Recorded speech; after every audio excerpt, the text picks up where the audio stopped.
আজকে সবজি খিচুড়ি রান্না করব নতুন নতুন সবজি দিয়ে। বাজারে অনেক সুন্দর সুন্দর সবজি উঠেছে।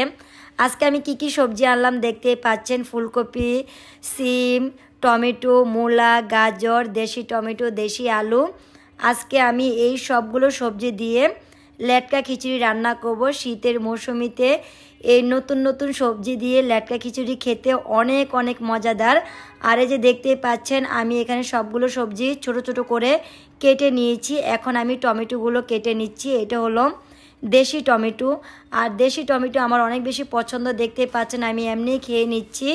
তবে আমি দেশি টমেটো অনেক বেশি পছন্দ করি। আমি সবগুলো আগে থেকে কেটে রেডি করে নিচ্ছি। আমি একসাথে মেখে বসিয়ে দিব। এখন আমি সবজিগুলো ভালোভাবে ধুয়ে পরিষ্কার করে নিচ্ছি। তবে আপনারা চাইলে অন্য কোনো নতুন সবজিও অ্যাড করতে পারেন। তবে আমার কাছে এই সবজিগুলো দিয়েই লেটকা খিচুড়ি রান্না করলে অনেক অনেক বেশি মজা হয়।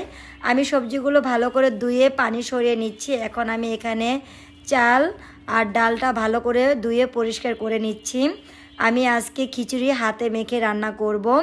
আমি এখন হাঁড়ির মধ্যে দিয়ে দিচ্ছি সবজিগুলো। আমি সবজির মধ্যে সব মশলা অ্যাড করে নিচ্ছি। কাঁচামরিচ, পেঁয়াজ, লবণ, হলুদ, মরিচ আর ধনিয়া গুঁড়া দিয়ে আমি ভালো করে হাত দিয়ে মেখে নিব।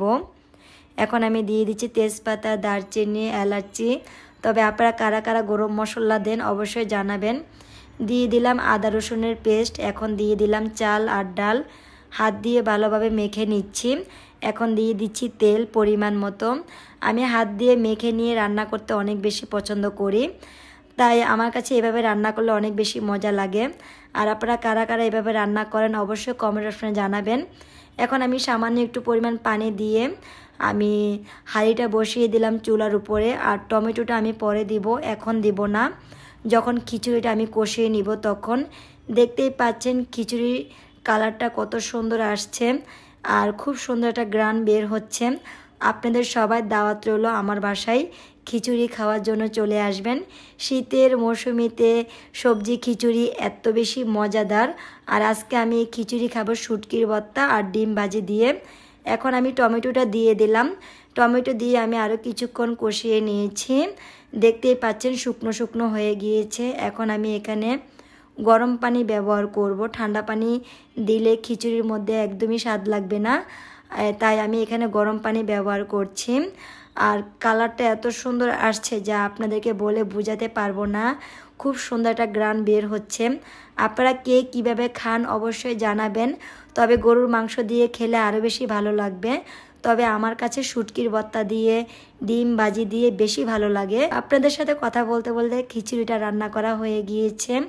এখন আমি ধনিয়া পাতা দিয়ে নিলাম আর ডিমটা ভেজে নিচ্ছি। শুটকির ভর্তাটা আমি ক্যামেরার আড়ালেই করে নিলাম, কারণ শুটকির ভর্তাটা দেখাতে গেলে ভিডিওটা অনেক বড় হয়ে যাবে, তাই আমি শুটকির ভর্তাটা দেখাতে পারলাম না।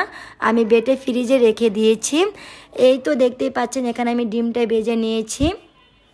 এখন গরম গরম খিচুড়ি খাবো। আর আপনারা চলে আসেন। আর আমার ভিডিওটা কেমন হলো অবশ্যই জানাবেন। কমেন্ট অপশনে ভিডিওটা শেয়ার করে দিবেন। আজকের ভিডিও এই পর্যন্তই। আপনাদের সাথে দেখা হচ্ছে পরবর্তী কোনো নেক্সট ব্লগে। সবাই ভালো থাকবেন, সুস্থ থাকবেন। ওকে, আল্লাহ হাফেজ।